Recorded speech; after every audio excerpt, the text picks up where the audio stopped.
Hello and welcome to this video on how to create dynamic indicators using icons and conditional formatting in Power BI desktop.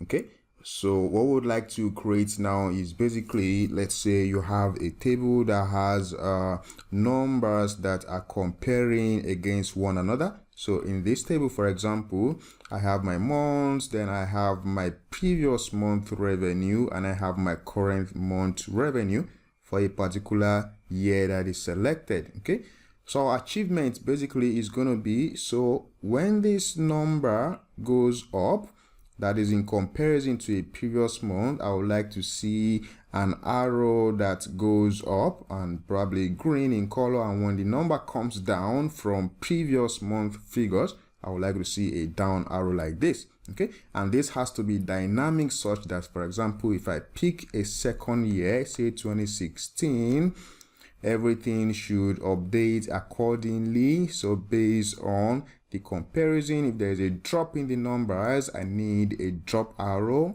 If there is an increase in the numbers, I need an up arrow. So let's do this. I'm going to switch over to my demo page. Everything is all set for us. So I have my table visual here, and I can see my previous month revenue and my current month revenue. If I want to create this icon set that indicates whether there's an increase or a decrease, I'm going to need a third number. I need a third number that will tell me the difference between the previous month and the current month. Based on that difference, I can set my icons to indicate whether it is going up or it is coming down. Okay, so I have measures here. If I come to my fields pane, I have a measure that calculates my current month revenue as a simple sales. I have another one for previous month revenue, and I have a variance, which is basically just subtracting the previous month revenue from the current month revenue. So I'm going to drop this variance on this visual. So now I have the numbers. I have my decrease, increase. So eventually I need a down arrow here for this decrease. I need a down arrow here for this decrease, an up arrow here for this increase, and so on and so forth for all the variances. And this has to be dynamic in such a way that when I pick a different year, 2016, I would like to see different indicators based on what we have here. Okay. So what I'll do is I'll make sure my visual is selected first. So I can come to my visualizations pane here, and I'll come to the value section where I have the variance. If I click on this drop down arrow beside the variance, I will see conditional formatting. Then I'm going to have to select icons, and I can see that it is by default it's going to be formatted by rules, which is what we want. So if the number is greater than 0, that means there's an increase, so show an up arrow. If the number is less than 0, that means there's a decrease, show a down arrow. Okay, so in this case, let's just say I'd like to work with two scenarios where it is greater than 0 and where it is less than 0 to indicate increase or decrease. So I can just come here and delete the third argument. Okay, so now I can see my first argument says for the rule, if value is greater than or equals to 0%, remember what I have in that my table is not percentages, I have absolute numbers. So I can just change this from percent to number. I can also change this other one from percent to number. Okay, so if the number is greater than 0, so I'm going to use is greater than 0. If the number is greater than 0, and unfortunately I need to supply this other one, so I can't just leave it as it is greater than 0.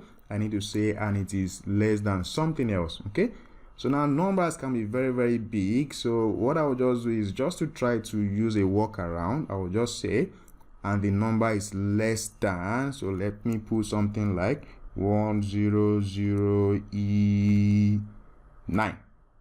Okay, so 100E9, so it's just like 100 times plus further 9 zeros, which will probably surpass whatever I'll have as numbers inside my report. Okay, so if that is the case, then I would like to use this green arrow, so it is greater than 0. So use this green arrow to indicate that it is going up, and if it is greater than or equals to, now I can't say less than this time around, so I can't say if it is less than 0. So what I will just do as a workaround is to say if it is greater than or equals to minus 100 E9, so that's a very large negative number, and it is basically less than 0. Okay, so it is less than 0. Then also in numbers, I would like to have an arrow that is red and is going down.